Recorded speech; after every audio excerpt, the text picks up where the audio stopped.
बिस्मिल्लाहिर्रहमानिर्रहीम। नाज़रीन अस्सलाम वालेकुम। मैं हूं आपका मेज़बान साबिर शाकिर। पाक दारुल हुकूमत इस्लामाबाद से कुछ ताज़ा तरीन इत्तलाआत और अहम खबरें आपसे शेयर करते हैं। ममलकत खुदादाद, हमारा प्यारा वतन, वहां पे लुटेरों का बसेरा है और इस वक्त हमारी बस्ती लुटेरों के कब्जे में है। ना उनके पास कोई आईनी जवाज है, ना कानूनी जवाज है, ना अखलाकी जवाज है। वो एक जबरदस्ती, एक जाली निज़ाम के जरिए, जाली नतीजे के जरिए, चोरी शुदा इलेक्शन के जरिए इस वक्त वो हम पर मुसल्लत हैं। और उसका मैं कुछ आदाद शुमार आपके सामने रखूंगा, उसके बाद आपको अंदाजा हो सकेगा कि इनकी प्रायोरिटीज क्या हैं, इनकी तरजीहात क्या हैं। इनकी तरजीहात बिल्कुल भी पाकिस्तान के अवाम, पाकिस्तान की भलाई बिल्कुल नहीं है, बल्कि ये पाकिस्तान के अवाम का खून नुचेड़ रहे हैं, उनका खून चूस रहे हैं। और कैसे खून नुचेड़ रहे हैं, कैसे खून चूस रहे हैं, आईएमएफ और वर्ल्ड बैंक हर रोज ये एक खुशखबरी सुनाते हैं। एक प्रेस रिलीज आता है, फलां जगह से हमारा इतना कर्ज मंजूर हो गया, फलां जगह से ये ग्रांट मंजूर होगी, इतने करोड़ डॉलर की, इतने लाख डॉलर की, इतने अरब डॉलर की। ये पिछले 27 महीनों से सबसे बड़ी खुशखबरी अगर ये कोई देते हैं पाकिस्तान के अवाम को, अपनी कौम को, तो वो ये देते हैं कि जी हमारा फलां कर्जा मंजूर हो गया। और उस कर्जे का करते क्या है, और वो कर्जा मंजूर होने की खुशखबरी अवाम को सुनाते हैं। अपने अखराजात बिल्कुल कम नहीं कर रहे, अपने लल्लों तलल्लों में, अपनी अयाशियों में बिल्कुल कोई कमी नहीं ला रहे, बल्कि ये सारे का सारा बोझ मुझ पे, आप पे, हमारे बच्चों पे, हमारी फैमिलीज पे जो पाकिस्तान में क़याम पजीर हैं, ये उन पे डालते हैं। और ये मेरे सामने आया है बिजली, क्योंकि इस वक्त लोड शेडिंग हो रही है और खेल रहे हैं, ये लोड शेडिंग खेल रहे हैं। और पाकिस्तान तहरीक इंसाफ की गवर्नमेंट है खैबर पख्तूनख्वा में, उनका ये कसूर है कि वहाँ पे पीटीआई की गवर्नमेंट क्यों है, क्यों हमारी गवर्नमेंट क्यों नहीं है, एक ज़मीन का छोटा सा टुकड़ा क्यों हमारी लूट मार से बचा हुआ है। तो वहाँ के ये अवाम को भी पाकिस्तानी नहीं समझते, आम आदमी नहीं समझते, इंसान नहीं समझते। तो वहाँ पे इस बुनियाद पे लोड शेडिंग करते हैं कि जनाब लाइन लॉसेस बहुत हैं, कि बिजली चोरी हो रही है। तो बिजली तो पंजाब में भी चोरी होती है, बिजली बलूचिस्तान में भी चोरी हो रही है, बिजली सिंध में भी चोरी हो रही है, बिजली इस्लामाबाद में भी चोरी हो रही है। और सबसे ज्यादा जो डिफाल्टर हैं इस वक्त वापडा के महकमा बिजली के, सबसे ज्यादा जो डिफाल्टर हैं वो तो सारे सरकारी महकमे हैं। ईवान सदर डिफाल्टर है, पीएम हाउस डिफाल्टर है, पार्लियामेंट हाउस डिफाल्टर है, सीडीए डिफाल्टर है। तमाम बड़ी बड़ी इमारतें जो हैं वो सारी जो है वो डिफाल्टर हैं और मुफ्त बिजली इस्तेमाल कर रहे हैं, और वो बिल भी नहीं देते। लेकिन ये बिल किस पे लगाया गया है, 1 जुलाई से जो नए चार्जेस आ रहे हैं अगले महीने से, वो मैं आपको बता देता हूं। बिजली सार्फिन पर फिक्स्ड चार्जेस लगा दिए गए हैं, यानी आप बिजली इस्तेमाल करें ना करें, घर को ताला लगा के चले जाएं, कोई मसला नहीं है। आपको ये बिल देना ही पड़ेगा। जो मीटर हल्का हल्का हिलेगा उसका तो अलग से है, लेकिन ये फिक्स चार्जेस हैं, ये तो देने ही पड़ेंगे। और ये 1 जुलाई से होगा जी। बहाना 200 रुपए से लेके 1000 रुपया फिक्स कर दिया गया है। ये तो हर सूरत में आपने देना ही देना है, सिर्फ आपने मीटर लगवाया हुआ है इसलिए ये आपका कसूर है। तो 200 रुपए से 1000 रुपए तक 1 जुलाई से जी। उसके बाद सार्फिन पर महाना 200 ता 1000 रुपए फिक्स चार्जेस, तिजारती सार्फिन पर मुकर्ररा चार्जेस में 300% और सनती इस्तेमाल पर 355% इजाफा किया गया है। और महाना 301 से 400 यूनिट इस्तेमाल करने वाले घरेलू सार्फिन 1 जुलाई 2024 से 200 रुपए महाना के फिक्स चार्जेस देंगे। और इस तरह मुख्तलिफ कैटेगरीज हैं और ये 1000 रुपए तक आपको देना पड़ेगा। उसके बाद खुशखबरी सुनाई गई। असल मसला ये नहीं है कि ये बिजली की कीमतें क्यों ज्यादा हैं, असल अफसोस ये होता है कि ये अपने लल्ले तलल्ले कम नहीं कर रहे, पेट्रोल अपना कम नहीं कर रहे, अपना मराआत खत्म नहीं कर रहे, अपना प्रोटोकॉल खत्म नहीं कर रहे, अपने पे जो ऊपर खर्च कर रहे हैं वो खत्म नहीं कर रहे। वजीर आजम हाउस की जो केक पेस्ट्री हैं वो खत्म नहीं हो रही, पार्लियामेंट हाउस में जो केक पेस्ट्रियां चलती हैं वो खत्म नहीं हो रही, और वो 24 घंटे जो सेंट्रली एयर कंडीशन सारी इमारतों में घूमते हैं वो खत्म नहीं हो रहे। और ये इमरान खान साहब ने किया था, और वो बाहर लॉन में बैठ के अपना काम करते थे। एसी उन्होंने कम करवा दिए थे और उन्होंने कहा था कि बाहर नेचुरल लाइट में आप लें और नेचुरल वेदर को एंजॉय करें। तो ये सिलसिला है। और 9 और 10 अप्रैल की दरमियानी शब जो वो डायरी लेके निकला था प्राइम मिनिस्टर ऑफ पाकिस्तान वजीर आजम हाउस से, उस वक्त भी वो बाहर लॉन में बैठा ایک نارمل ویدر میں بیٹھ کے وہ کام کر رہا تھا، تو وہ آپ کو پسند نہیں آیا۔ تو اس لیے اب آگے ہے جی مہنگائی، مسلسل مہنگائی میں اضافہ ہو رہا ہے، اور یہ کہہ رہے تھے کہ جی مہنگائی تو بہت کم ہو گئی ہے۔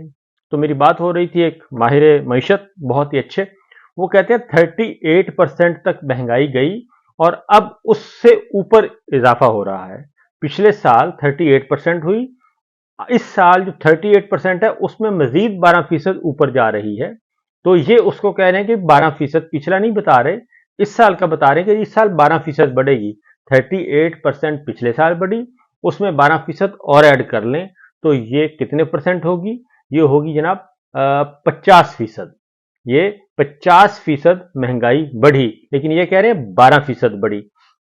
اب یہ سامنے میرے ہیں جی، اس ہفتے کا بھی پچھلے ہفتے 1.3% ہوئی تھی، اضافہ ہوا تھا مہنگائی میں، اور اس 1.3 میں مزید اضافہ ہو گیا ہے، 1% کا اور اضافہ ہو گیا ہے، اور ملک میں مسلسل چوتھے ہفتے مہنگائی کی شرح میں ریکارڈ اضافہ کیا گیا ہے۔ ریکارڈ اضافہ مسلسل چوتھے ہفتے میں یہ اضافہ ہو رہا ہے، اور ایک ہفتے میں 25 اشیاء کی قیمتوں میں مزید اضافہ ہوا اس ہفتے بھی، اور یہ چوتھا ہفتہ چل رہا ہے، ایک مہینے سے اوپر انکریز ہو رہی ہے۔ اور اس میں مہنگائی کس میں ہوئی ہے جی؟ ٹماٹر 63 روپے فی کلو اضافہ ہوا ہے، 63 روپے فی کلو اضافہ ہوا ہے، اور اس کی ٹماٹر کی قیمت ہے جی 160 روپے فی کلو۔ آلو مہنگا ہو گیا ہے، پیاز مہنگا ہو گیا ہے، کیلے مہنگے ہو گئی ہیں، دال مونگ مہنگی ہو گئی ہے، لہسن اور انڈے، اور اس کے بعد آپ کا دال چنا، دودھ، اور اسی کے طریقے سے جی دودھ مہنگا ہوا ہے، دال ماش مہنگی ہوئی ہے، بیف کی جو گوشت ہے چینی مہنگی ہوئی ہے، آٹا مہنگا ہوا ہے، گوشت مہنگا ہوا ہے، یعنی کوئی بھی چیز ایسی نہیں جو کہ آپ کی کم ہوئی ہو۔ چاول مہنگے ہوئے ہیں، زندہ مرغی مہنگی ہوئی ہے، دال مسور، پیٹرول اور ڈیزل سستا ہوا ہے، باقی سب چیزیں یہ مہنگی ہوئی ہیں۔ تو یہ ہے مہنگائی کا اصل، یہ ہے افسوس یہ ہوتا ہے کہ اس ساری مہنگائی کا اثر بھی عام شہریوں پہ پڑنا ہے، اور یہ جو بجلی کی قیمتیں یہ بھی عام صارفین پہ پڑنی ہے۔ جو سرکاری عللے تللے ہیں اس میں کسی قسم کی کوئی کمی نہیں آنی، کیونکہ ان کے میٹر لگے ہوئے ہیں، کسی کی ضرورت نہیں کہ وہ اس طرف دیکھ جائے، بجلی سرکار دیتی جائے گی اور یہ آرام سے موجیں کرتے رہیں گے۔ اس کے بعد ہے جی اب یہ پیپلز پارٹی اور نون لیگ کے درمیان ایک آپ کو میں نے بتایا یہ نورا کشتی تھی، اور وہ نورا کشتی کل ختم ہو گئی ہے، اور مذاکرات ہوئے، یہ سب کچھ ہوا، یہ سب کچھ کھیل چلتا رہا جناب، اور ٹوپی ڈرامہ چلتا رہا۔ اور کل جو اسٹیبلشمنٹ کے بہت ہی مایہ ناز اس وقت ترجمان ہیں غیر سرکاری فیصل واڈا صاحب، تو انہوں نے کل کہہ دیا، انہوں نے کہا جی ڈنڈے کے زور پہ بجٹ منظور ہوگا، کسی کی ضرورت نہیں ہے کہ وہ ہل سکے۔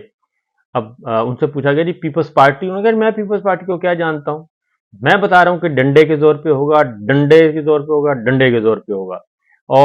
اور وہ یہ بات کر رہے تھے، حالانکہ پاکستان پیپلز پارٹی کے یہاں رکھ کے انہوں نے کہا کہ ان کو سینٹر بنوانا ہے، انہوں نے بنوایا۔ فیصل واڈا صاحب ہیں، اورنگزیب صاحب ہیں، کاکڑ صاحب ہیں، اور آپ کے نقوی صاحب ہیں۔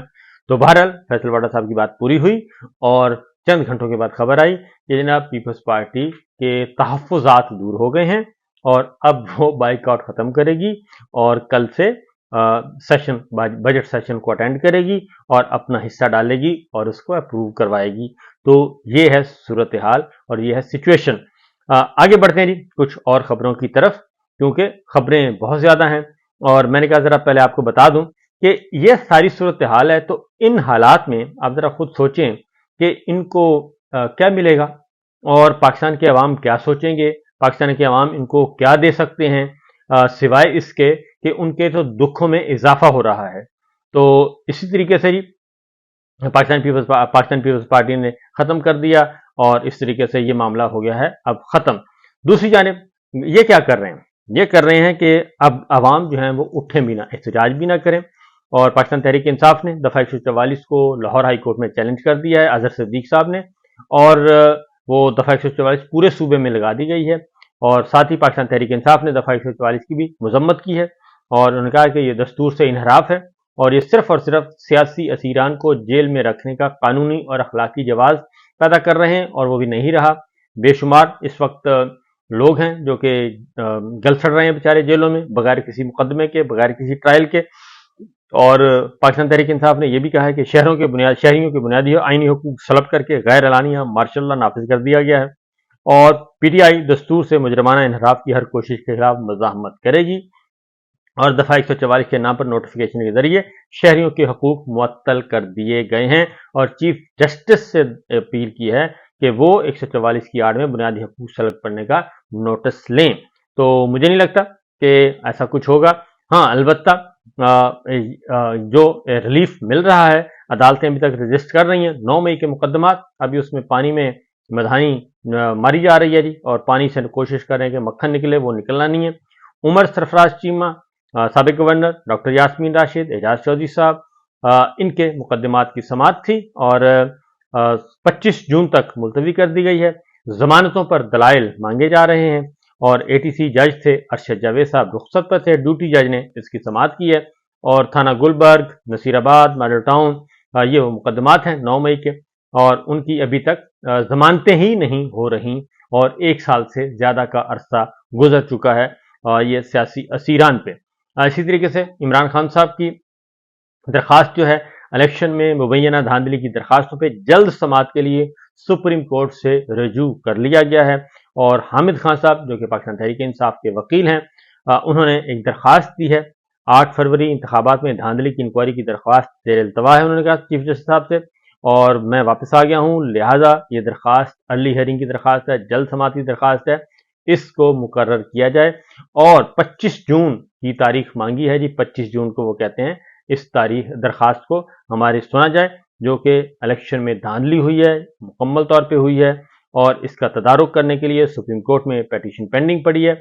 और ये वो दरखास्त है, वो पिटीशन है जिसका जिक्र इमरान खान साहब ने जब वीडियो लिंक के जरिए सुप्रीम कोर्ट आए थे, हाजिर हुए थे, तो उन्होंने उस वक्त भी चीफ जस्टिस काजी फाइज साहब कहा था कि हमारी जेरे बुनियादी हकूक से मुतालिक पटिशन्स हैं, इलेक्शन धांधली से मुतालिक दरखास्तें आपके पास पड़ी हैं, अजराह करम आप उनको सुन लीजिए और ये वक्त का तकाजा है। इसके साथ साथ जी एक और केस वो है सुप्रीम कोर्ट में मखसूस नशिस्तों से मुतालिक जो केस की समाअत थी, एक हेयरिंग हो चुकी थी ऑलरेडी। पहले एक फुल बेंच ने ऑर्डर सस्पेंड किया हुआ है। मखसूस नशिस्तें जो कि पाकिस्तान तहरीक इंसाफ के हिस्से में आनी थी, सुन्नी इत्तेहाद काउंसिल के हिस्से में आनी थी, खवातीन की अक़लियत थी, वो 77 सीट्स हैं, 77 सीट्स हैं जो कि इलेक्शन कमीशन ने उठा के दे दी बाकी जमातों को, और उनको 2/3 अक्सरियत दे दी गई थी। एक बाकायदा तौर पे एक प्लान के तहत ये सब कुछ किया गया था। तो जस्टिस मंसूर अली शाह साहब की सदारत में फुल बेंच ने उसको मुअत्तल कर दिया था। तमाम अराकीन इस वक्त वो सब के सब मुअत्तल हैं, क्योंकि चोरी और फिर डकैती इस तरह का सिलसिला चल रहा था। तो अब समाअत 24 जून को होगी, फुल कोर्ट इसकी हियरिंग करेगा जी, और ये पेशावर हाई कोर्ट के फैसले के खिलाफ अपील की हुई है सुन्नी इत्तेहाद काउंसिल ने, और देखते हैं कि इस पे क्या होता है। बहरहाल आगे आगे देखिए जनाब होता है क्या। और एक तरफ है पाकिस्तान तहरीक इंसाफ का दफ्तर है, उसको सरकार आके तोड़ती है, सील करती है, तोड़ फोड़ करती है। दूसरी तरफ मुस्लिम लीग हाउस का दफ्तर है, जलाओ घिराव है, 9 मई के वाकयात में उसको डाला हुआ है, और उसमें एक साल से ज्यादा 13 महीने 14 महीने हो गए हैं लोग पाकिस्तान के कारकुन, सियासी असीरान वो जेलों में गल सड़ रहे हैं, लेकिन उनका कोई पुरसाने हाल नहीं है। बहरहाल जी जो चुप रहेगी जुबान खंजर लहू पुकारेगा आस्तीन का, तो हकीकत तो सामने आती है और जुल्म ने आखिर खत्म होना है।